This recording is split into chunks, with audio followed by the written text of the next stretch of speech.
So pretty. Star Style or Star Shock? Mark Hayes with Who Will Watch at the BAFTAs. And your chance to set Paul Tonkinson his next TV challenge. Hello there, welcome to the show. Mark is here with all the latest fashion gossip because you know what it's like, you're not looking as good as he normally does. The man behind the makeup live on the show a little bit later on. Not only that. Hello, welcome back in a minute. Why, Luke Goss? Well, he's not a pretty sight in his latest movie. You won't mind me saying that. First though, an update on today's interactive vote. We're giving you the chance to pick Paul Tonkinson's next TV challenge. Now, following in the footsteps of Gary Oldman, Sean Bean, Luke Goss is another Brit who's making it very big as a baddie in Hollywood.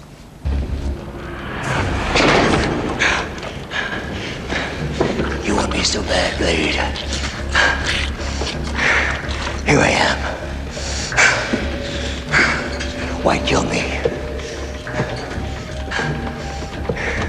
You and I, we have the same enemy. We want the same thing.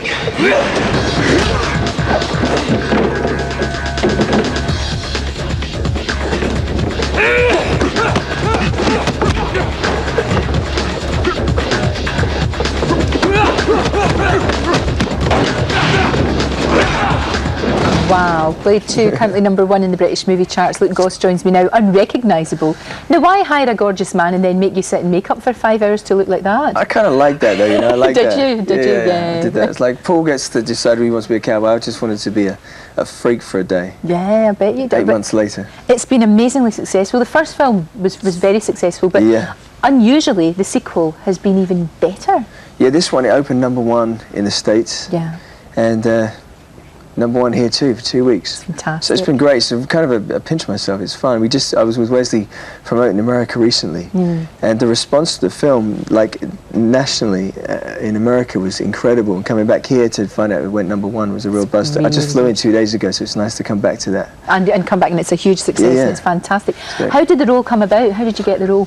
I did a film earlier with another film with Wesley Snipes called Zigzag. Oh, yeah. It's written by a guy called David Goyer, who wrote Blade 1 and Blade 2. Ah, so he remembered you from that. Yeah, and he said to Guillermo del Toro, a fabulous director who directed Blade 2, should meet Luke Goss because he says, I think we may have found Nomex. So I read for him, did an audition, and then the studio had to approve it, and so did the writer and the director, and obviously, and then Wesley had cast approval, and I got the role like 8 weeks after my initial meeting. That must have been a long 8 weeks, though. Oh, because you must have really wanted that. Because I mean, it was something you really wanted to do. You can imagine, because like it was something I really wanted. One, because I was a huge fan of the first film. Yeah. And then I wanted it because I realised that it would be an international success. Of course. And so it's rare you can get involved in a project where you can kind of assume that's going to happen. So yeah, I did. It was a long 10 weeks. I was actually at a Madonna concert in Brixton. And I got a phone call saying we got a problem with visas about shooting Zigzag, because we shot Zigzag the movie first before we did Blade. So I got to the house. I said, "What's up with the visas? What's wrong?" And they said, "It's all fine, but you got the role in Blade." And I was like a kid jumping. The best news. Yeah. Oh, it's fantastic. It's great. Really, really good. But you must have been in makeup a long time to transform you into that. It was a long time. It was 4 hours a day. Yeah. God. That is kind of freaky. Yeah. It's 4.5 hours a day, and had contact lenses, 4 contact lenses, and teeth, and but I always say to people, it's not the 4.5 hours getting into makeup and working with it like 18-hour days. Yeah.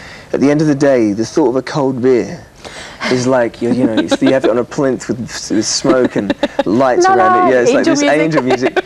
And it's the 40 minutes getting out of makeup. Of course, you that's take it the all hellish off time. again. Yeah, because you had 2 guys taking it off. You know. So what time were you having to get into that chair?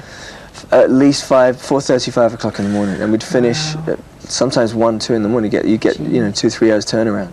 And what about all those stunts? There's a lot of stunts in there. There's a lot of action in there. Yeah, I did about 85% of that. I did. We had a Navy SEAL and a really great martial arts guy called Donnie Yen, and 2 guys from Japan, one called Kenji, who put me through 4 or 5 hours a day of kung fu and combat training. And accuracy, so you didn't clip Wesley too. I did clip Wesley once. I didn't feel good about that. But. Well, you have to watch the. You have to watch the. You don't. Because I mean, your looks. It doesn't matter if you get thumped because you're behind all the makeup. I'm just one of the stars. One of the actors in the film. Wesley's the star of the movie. So when you hit him, he was cool about it. He told me this story when he did Demolition Man. Oh yeah. He clipped Sylvester Stallone, and he said he was like, "Man, I'm so sorry," and Sylvester Stallone said to him, look man, this is we do this 8 hours, 9 hours a day fighting, it's going to happen. And so he said the same to me, so I didn't lose my job. So that's good. I should hope not. Is he all right? Is he good to work with? You know how some of them are very starry and they're in their, you know, their big trailers with their jacuzzis. Oh no, he has all the toys, as he should have. You know, I mean, I'm not, you know, if I ever get there, I'm going to have toys too. Too right. But, so no, I want the smallest trailer possible. No, I'm going to have all the toys. But he has all the toys, and he has a lot of staff and bodyguards. But as a person, we just did an American tour, like I say, and he's, you know, in between we'd do an event at night, and we would go and have like soul food, and have like, you know, beef and chicken roti and like fish cakes and stuff, like in these grungy little West Indian places that were great. We'd go and get food, and then we'd go and turn up at the party in the evening and be the guests of honour. It was like 10 minutes before we were eating the cheapest food we could find. They're probably better than all these big parties anyway, that's for sure. Are you dividing your time obviously between LA and over here? Are you coming backwards and forwards all the time? Mainly Los Angeles now. I was here like 2 weeks last year, and I've been in Los Angeles since January, and I got back 2 days ago. Right. And I was up at 4:30 this morning because I have jet lag. You must be completely not knowing what time it is at all. Absolutely mad.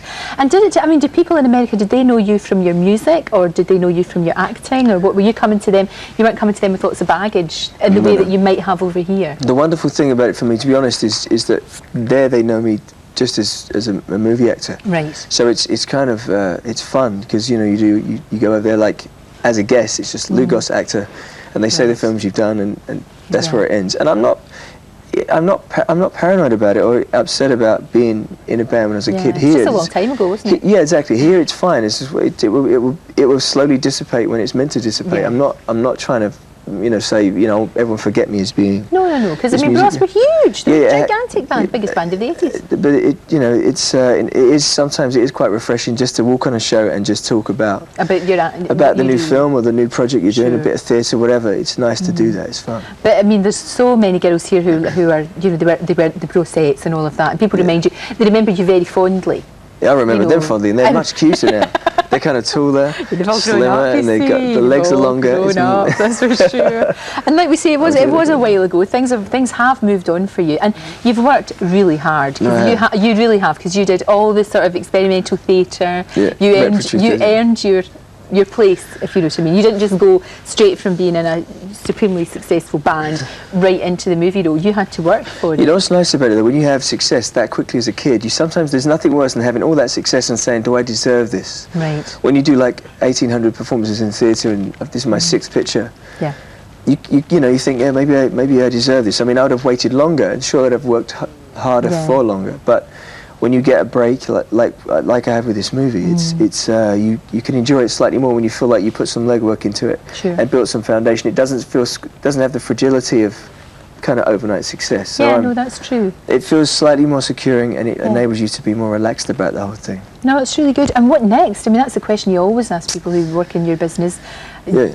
What is it? Just kind of considering projects just now, or do you have something that's... Yeah, well, Zigzag's coming out next. That's my next film, and that's not action. And then there's I've just looked at film from Miramax, actually, a period piece, Second World War, and a couple of 20th Century Fox projects. And I've come back to England for 3 or 4 weeks just to come back and feel my home again. Yeah. And look at these scripts. There's 4 to look at, and I'm just going to decide which one to do. So fantastic. I'm in a very blessed situation right now. That's great. It's really good. Good for you. I'm really, really pleased. I love the fact you do 2 semi shows. You've got another 3 or 4 coming up now. Work. Like you have 4 shows a day. Mad. I know, it's crazy. And I've got a wee cleaning job at night. Sure, you need that. It's really good to see you. But stay with us. I need you to do something for me. It's great to see you. And in just a moment, we'll be revealing the result of our interactive vote. Now, though, it's your last chance today to get your hands on some extra cash. We've got £1,000 to give away every day. If you want a chance to win, here's the question you need to answer. You can't enter this. Goss was a member of which 80s pop group? Was it Bros? Was it Moss? Was it Loss? You know the answer. Here's the number to call. 09050 62 61 60. 09050 62 61 60. And if you want to enter by post, the address is Lorraine, PO Box 12789, SE1 9EW. So call now. And starting this week, you'll be able to find all that information on Sky Text page 603. Now, the moment of truth has arrived for Mr. Paul Tonkinson. As you know, all morning we've given you, the viewer, the chance to pick Paul Tonkinson's next TV challenge, whether to spend the day as a woman. I'm a bit tense. I sense I know that I'm going to be a woman now. I've just got this feeling. Yes, well, Luke has got, you know, he's got the golden envelope. I'm suspicious because you know you were saying about the cowboy thing and the DJ, but you kept saying you didn't want to be a woman, knowing that people, that's like a rag to ball. So secretly, perhaps you might. Subconsciously, there's nothing more that I want. I was actually asking the friends making sure this happened as well. The winner is, it's a woman for a day, my friend. For a day. Just for a day. You wish it could be longer, I know, it's just for a day. As long as it doesn't involve surgery. As long as it's okay, fine. You don't have to do that, but you may have to. You'll have to shave and maybe do a bit of plucking.